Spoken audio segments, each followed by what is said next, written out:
महाभारत का युद्ध शुरू होने वाला था। दोनों सेनाएं कुरुक्षेत्र के मैदान में खड़ी थीं। पांडवों की ओर से अर्जुन अपने धनुष बाण के साथ रथ पर सवार था और उसके सारथी स्वयं भगवान श्री कृष्ण थे। युद्ध शुरू होने से ठीक पहले अर्जुन ने कृष्ण से कहा, हे कृष्ण, मेरा रथ दोनों सेनाओं के बीच ले चलो।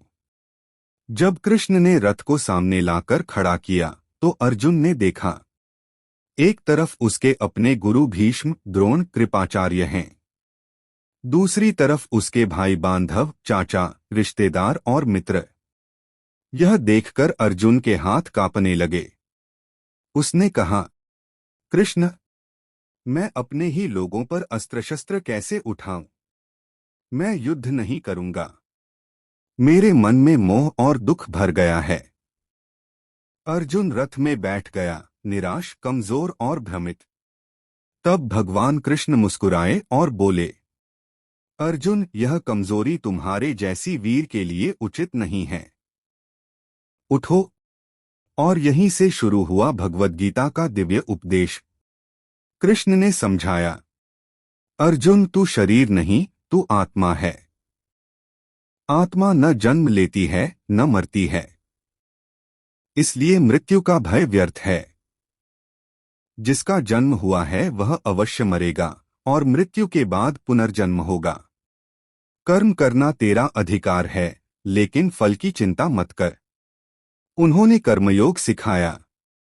निष्काम भाव से धर्म के लिए कर्म करते रहो। यही जीवन का सबसे बड़ा योग है। कृष्ण ने विराट रूप दिखाया। अर्जुन को दिखा कि संपूर्ण ब्रह्मांड कृष्ण में ही है।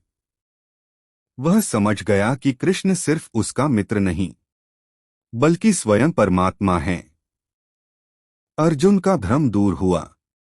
ज्ञान, भक्ति और कर्म के उपदेश सुनकर अर्जुन का मन शांत हुआ। उसने धनुष उठाया और कहा, हे कृष्ण, मेरी मोहग्रंथि छूट गई है। अब मैं आपका आदेश मानकर युद्ध करूंगा। और यही गीता का संदेश है। अपना कर्तव्य करो, फल की चिंता मत करो।